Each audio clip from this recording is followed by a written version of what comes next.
जय श्री राम सभी भक्त जनों को। तो आज है रामचरितमानस कथा का हमारा 63वां पार्ट 63। तो पिछले पार्ट में हमने पढ़ा था कि मंत्री सुमंत्र के साथ जब राम भगवान, लक्ष्मण भगवान और माँ सीता उनके साथ नहीं आई थी वापस, तो सुमंत्र जी काफ़ी दुखी हुए थे और बहुत ही दुखी मन से अंधेरे में उन्होंने अयोध्या में प्रवेश किया।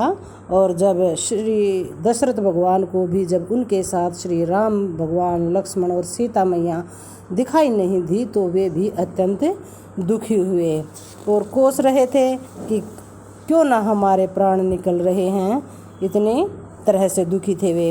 अब चलते हैं कथा की ओर आगे। तो बोलते हैं दशरथ भगवान कि हे सखा, श्री राम जानकी और लक्ष्मण जहाँ हैं मुझे भी वहाँ पहुँचा दो, नहीं तो मैं सत्य भाव से कहता हूँ कि मेरे प्राण अब चलना ही चाहते हैं।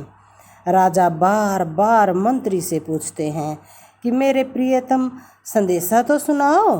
हे सखा, तुम तुरंत वही उपाय करो जिससे श्री राम, लक्ष्मण और सीता को मुझे आंखों दिखा दो। मंत्री धीरज धरकर कोमल वाणी से बोले, महाराज आप पंडित और ज्ञानी हैं। हे देव, आप शूरवीर तथा उत्तम धैर्यवान पुरुषों में श्रेष्ठ हैं।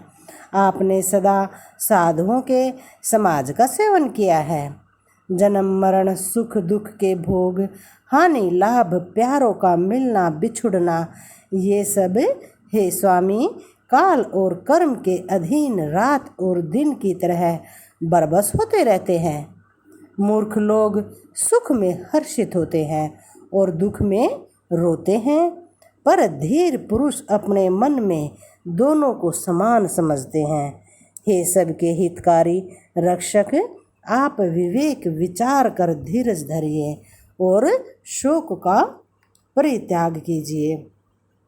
श्री राम जी का पहला निवास मुकाम तमसा के तट पर हुआ, दूसरा गंगा तीर पर, और सीता जी सहित दोनों भाई उस दिन स्नान करके जल पीकर ही रहे। केवट निषाद राज ने बहुत सेवा की। वह रात सिंगरौर अर्थात श्रृंगवेरपुर में ही बिताई। दूसरे दिन सवेरा होते ही बड़ का दूध मंगवाया और उससे श्री राम, लक्ष्मण ने अपने सिरों पर जटाओं के मुकुट बनाए। तब श्री रामचंद्र जी के सखा निषाद राज ने नाव मंगवाई। पहले प्रिया सीता जी को उस पर चढ़ाकर फिर श्री रघुनाथ जी चढ़े और फिर लक्ष्मण जी धनुष बाण सजा कर रखे और प्रभु श्री रामचंद्र जी की आज्ञा पाकर स्वयं चढ़ गए। मुझे व्याकुल देखकर श्री रामचंद्र जी धीरज धर कर मधुर वचन बोले कि हे तात, पिताजी से मेरा प्रणाम कहना और मेरी ओर से बार बार उनके चरण कमल पकड़ना। फिर पांव पकड़कर विनती करना कि हे पिताजी, आप मेरी चिंता ना कीजिएगा। आपकी कृपा, अनुग्रह और पुण्य से वन में और मार्ग में हमारा कुशल मंगल ही होगा। हे पिताजी, आपके अनुग्रह से मैं वन जाते हुए सब प्रकार का सुख ही सुख पाऊंगा। आज्ञा का भली भांति पालन करके चरणों का दर्शन करने कुशल पूर्वक फिर लौट आऊंगा। सब माताओं के पैरों पड़ पड़ कर उनका समाधान करके और उनसे बहुत विनती करके तुलसीदास जी कहते हैं कि तुम वही प्रयत्न करना जिससे कौशलपति पिताजी कुशलतापूर्वक रहें। बार बार चरण कमलों को पकड़कर गुरु वशिष्ठ जी से मेरा संदेशा कहना कि वे ही उपदेश दें जिससे अवधपति यानी कि राजा दशरथ जी, मेरे पिताजी मेरा सोच ना करें। हे तात, पूर्ववासियों और कुटुंबियों से निहारा अर्थात अनुरोध करके मेरी विनती सुनाना कि वही मनुष्य मेरा सब प्रकार से हितकारी है जिसकी चेष्टा से महाराजा सुखी रहे। भरत के आने पर उनको मेरा संदेशा कहना कि राजा का पद पाने पर नीति ना छोड़ देना, कर्म वचन और मन से प्रजा का पालन करना और सब माताओं को समान जानकर उनकी सेवा करना। और हे भाई, माता पिता और सब जनों की सेवा करके भाई पने को अंत तक निभाना। हे तात, राजा को उसी प्रकार से रखना जिससे वे कभी किसी तरह से भी मेरा सोच ना करे।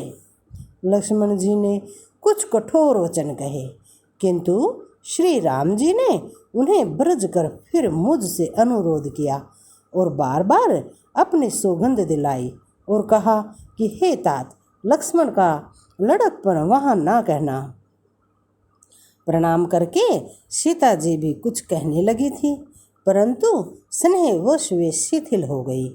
उनकी वाणी रुक गई, नेत्रों में जल भर आया और शरीर रोमांच से व्याप्त हो गया। उसी समय श्री रामचंद्र जी का रुख पाकर केवट ने पार जाने के लिए नाव चला दी। इस प्रकार रघुवंश तिलक श्री रामचंद्र जी चल दिए और छाती पर वज्र रखकर मैं खड़ा खड़ा देखता रहा। मैं अपने कलेश को कैसे कहूँ, जो श्री राम जी का यह संदेशा लेकर जीता ही लौट आया। ऐसा कहकर मंत्री की वाणी रुक गई, अर्थात वे चुप हो गए और वे हानि की गलानी और सोच के वश में हो गए। सारथी सुमंत्र के वचन सुनते ही राजा पृथ्वी पर गिर पड़े। उनके हृदय में भयानक जलन होने लगी, वे तड़पने लगे और उनका मन भीषण मोह से व्याकुल हो गया, मानो मछली को मांझा व्याप गया हो, अर्थात पहली वर्षा का जल लग गया हो। सब रानियां विलाप करके रो रही हैं। उस महान विपत्ति का भला कैसे वर्णन किया जाए। उस समय के विलाप को सुनकर दुख को भी दुख लगा और धीरज का भी धीरज जाता रहा।